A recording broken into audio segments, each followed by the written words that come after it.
Hello, my dudes, my dogs. What is going on? It is your good buddy Sam, and it's time for another episode of the Make Stuff in Max show.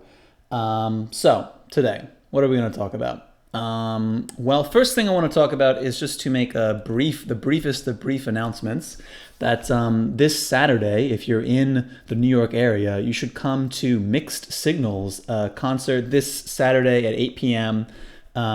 It's going to be cool. We have enormous talents like Luc Dubois and John Janone and many others who will be performing.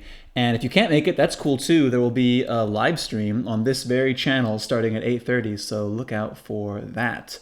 But that's Saturday, and today is Thursday. And if you're like me, you've come home from a long day of wrestling with Elasticsearch and calling your CPA, and you're ready to dive into the beautiful blank canvas of Max and just make something soft and appealing and beautiful. So let's talk about a new package that exists in Max 7, and I think possibly came out as early as this year. And I'm talking, of course, about jit.mo. Where is it? Jit.mo. This guy.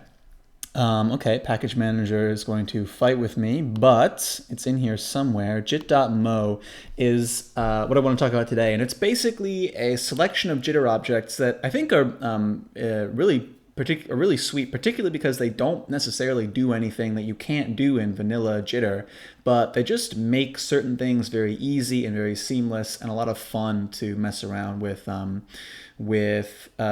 parameters and different objects in jitter. So what can jit.mo do? Well, let's before talking about jit.mo, let's look at a situation. So supposing you had a jit.world, as one so often does, and you made a toggle to turn on your jit.world, and you did something like this, floating one and a toggle, so that you could make this world float on top of your Max window. And then suppose you did something like jit.gl.gridshape at shape cube, and then supposing you did jit.gl.camera so that you could zoom out a bit, and you picked position, and oh god, you picked position, and you zoomed out a bit. There's your cube, and then you wanted to see a whole bunch of this cube, right? Well, you'd probably use an object like jit.gl.multiple, and you do something like 1 because you want to adjust one parameter of this cube, namely the position, and then you would do at glparams position. And now all you have to do, of course, is just generate the matrix that's going to fill up, say, a grid of cubes so that you can see a whole bunch of cubes. So maybe you do something like jit.matrix 3 float 32 5 by 5 because you want a 5 by 5 grid of cubes, 1 for the z dimension, and then you probably have to do something like jit.gen, and then just do something like this, where you take just the signed normalized coordinates, and then you connect it like this and make a button and bang it. And that doesn't look like it, but it's 10 cubes. So you come into this jit.gen and you multiply this by 10, something like this, and hit this button, and now there's a bunch of cubes, right? That's something that you might do back in the world of JitGL multiple. And you're using this JitGen object to make a grid of points to assign the center position of each of these cubes, and that's where one of the things that jit.mo can do. So jit.mo basically lets you make arrays of functions evaluated at different points, which will let you, well, let's just jump into it. So suppose instead of jit.gen here, I used an exciting new object called jit.mo.func. Jit.mo.func is one of these objects I was talking about that lets you evaluate a function. One function that you can evaluate is sign. So we'll do @func sign, and something like at speed 1. At speed 1 being how fast we want this sign to evaluate. I think that's equivalent to having the sign loop once every second. So all on its own, jit.mo.func won't do anything if we make a jit.p window here, just to examine the output of this object. But if you attach this to a jit.mo.join, and we'll talk just in a second about what this jit.mo.join is doing, this will let you, now I expected this thing to be animating and it isn't. So why is that?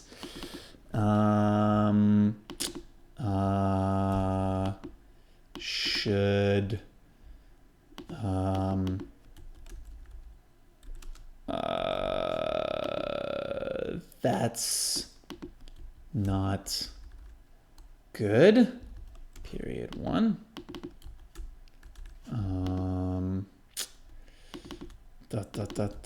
At speed 1. At speed 1. At period. No. At freak. Why isn't this doing what I want it to do?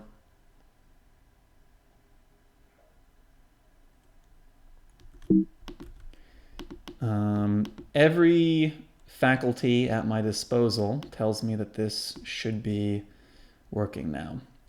So it's only up to us now to figure out why it isn't. Does this Gitmo join need to be connected to something in order for this to work? So if I connect this to this, will that help me? No. Func is not a... Oh, okay. So now, okay, I have figured out what went wrong. It's entirely my fault. This at func, maybe you probably saw in the autocomplete well before I did, but this attribute isn't called func, it's called function, at function, sign at speed 1. There, oh, thank God. For a second, it looked like I didn't know what I was doing. So here's what's going on here. This jitmo function object, func object, is evaluating this sign function. And it's updating this function at a speed that's determined here, at speed 1. And in order to determine how many different positions to evaluate it at, it looks at the jit.mo.join object that it's connected to. This first argument here in jit.mo.join, this 1, just means that it's expecting one sign to be connected to it.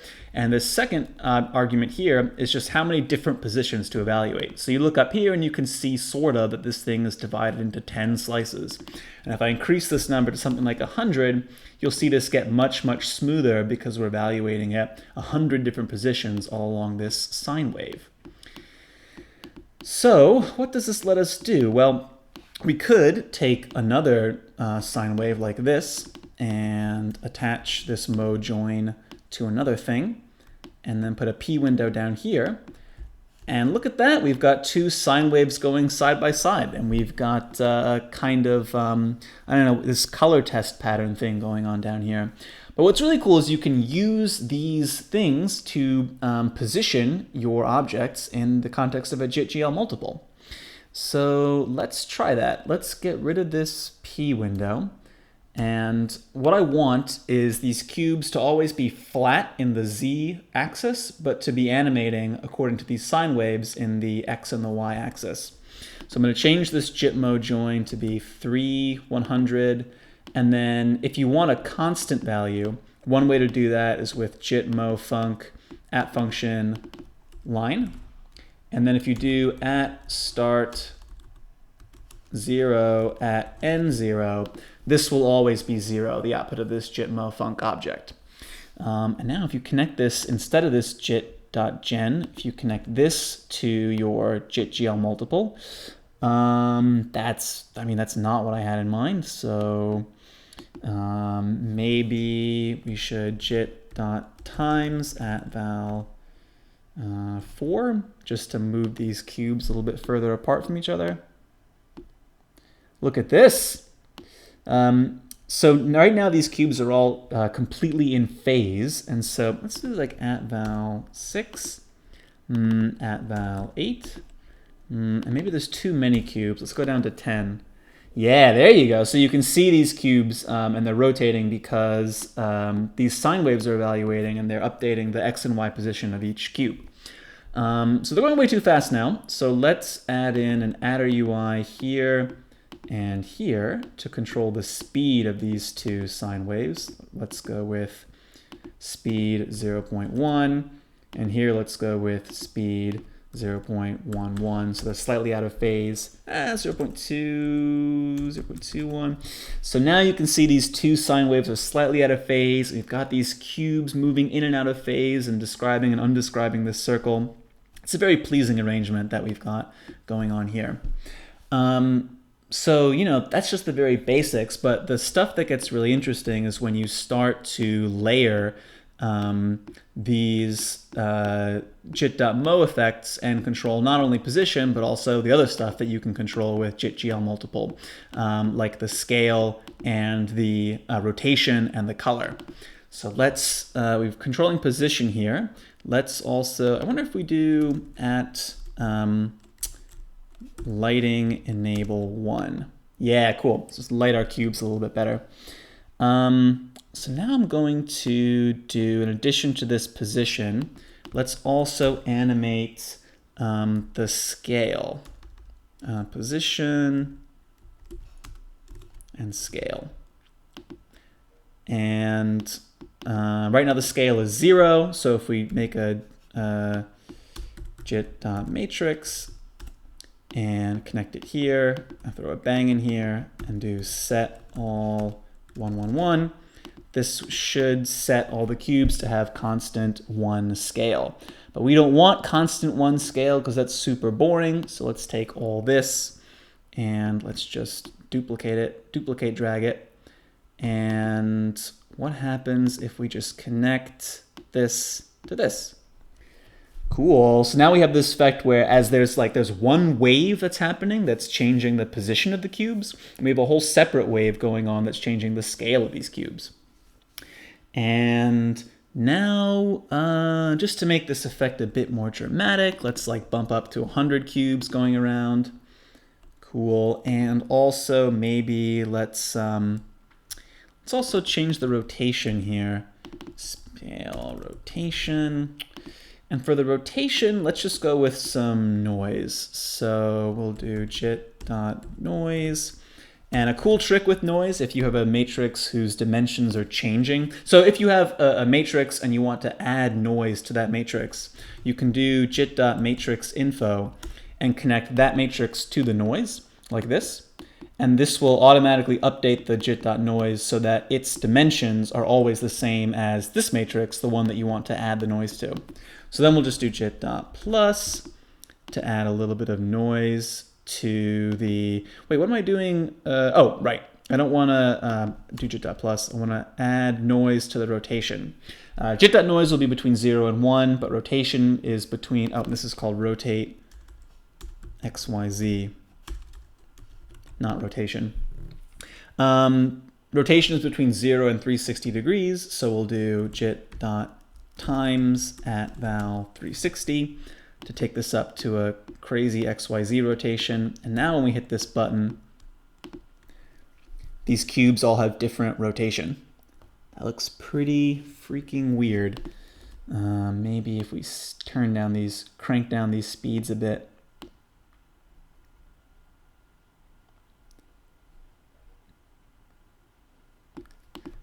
And let's see, so there's the position and the scale. So now I guess the only thing remaining to modulate is the color. So let's do jit.gl multiple params, position, scale, rotate XYZ, color. And probably I need to hit this noise again. And now to modulate the color, enjoy the sound of my refrigerator cycling on. Let's just take all this and duplicate drag it. And then this last one that's a line, let's also make that a sine. But set the speed to like 0.2. Connect that to color. Okay, now we're starting to get to something interesting. So let's see, what could we do better here? Okay, one thing that we could do better is this thing here that's setting the scale is just going from -1 to 1. We could make that more dramatic by doing like jit dot. Okay, so let's try jit.map at map -1, 1, 0, 10. Let's see how this looks. Okay, it's definitely bigger. I think there's no question it's definitely a much larger thing. So why don't we zoom out a little bit? What do we get? That's kind of cool. Maybe these are too big. We want to go down to like 3. If we crank these speed, oh, okay. I think we also want to change the Z scaling and have that not be constant.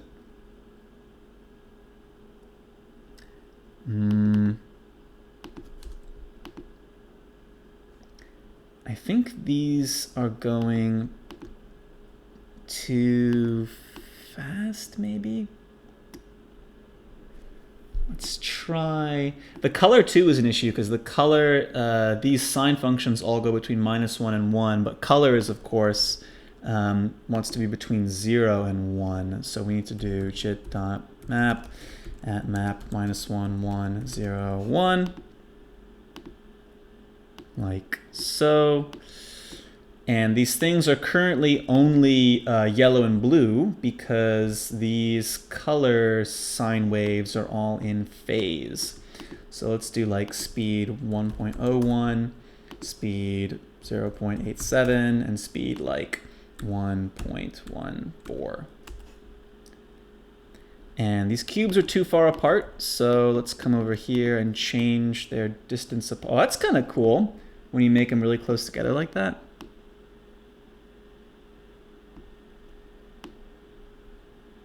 It's kind of interesting.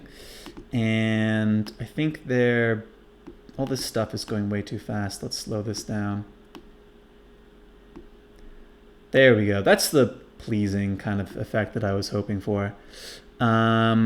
So one thing that's kind of interesting that you can play with here too is right now we're using 100 different, we have 100 different cubes, but only 10 different choices of scale and position and, sorry, of scale, rotate, and color for each one. So I'm going to change, if I change this to 100 as well, we should see much less, oh yeah, that's what I'm talking about. Cool, yeah, so that's broken up the symmetry a lot more. That's really cool, I like that. So one more thing, you know what, I'll do one more cool thing and then I'll leave you to explore because this jit.mo stuff, the emergent behavior and kind of the unexpected surprises are really what it's all about. I'm going to change this a little bit. One trick that I really, really like to do is, well, first of all, just like, if you just stop updating the position, this continues to be really cool. Like just turn off the update for any one of these. That's really cool too. I don't know, man. I find sometimes that like if you stop animating one parameter as opposed to animating them all at the same time, you can get a really cool effect. So like if I throw in a a gate here, gate 1 1, put a toggle here, and maybe let's like invert this toggle. So we'll do 0. Oh, sorry, equals 0. So this toggle is always, so this toggle will shut off the gate instead of turning on the gate. So using this toggle now, I can disable the update of what is this updating? The scale. So now these are all staying the same scale. And if I do the same thing over here, I can disable the update of the position. I hope that this, oh, that's pretty cool too. I hope this video is useful. I think, I don't know, with this jit.mo stuff, I find that it's less about knowing exactly where you're going and kind of more about experimenting until you get to a place that you like. Have you turned off this as well? That's kind of cool too. That's kind of cool too.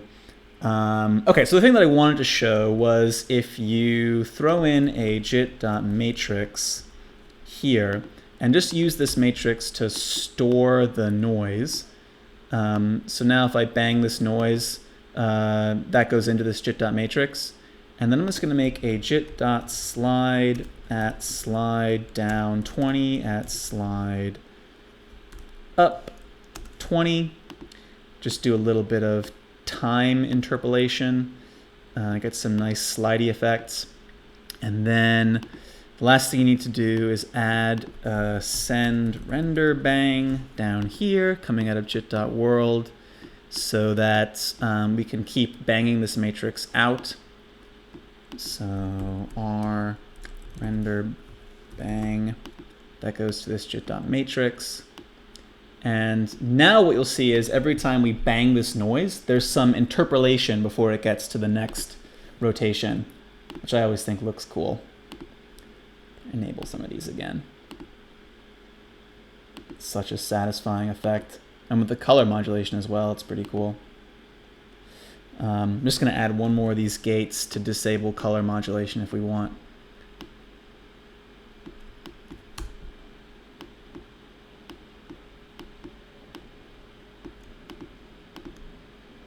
So it stays the same color.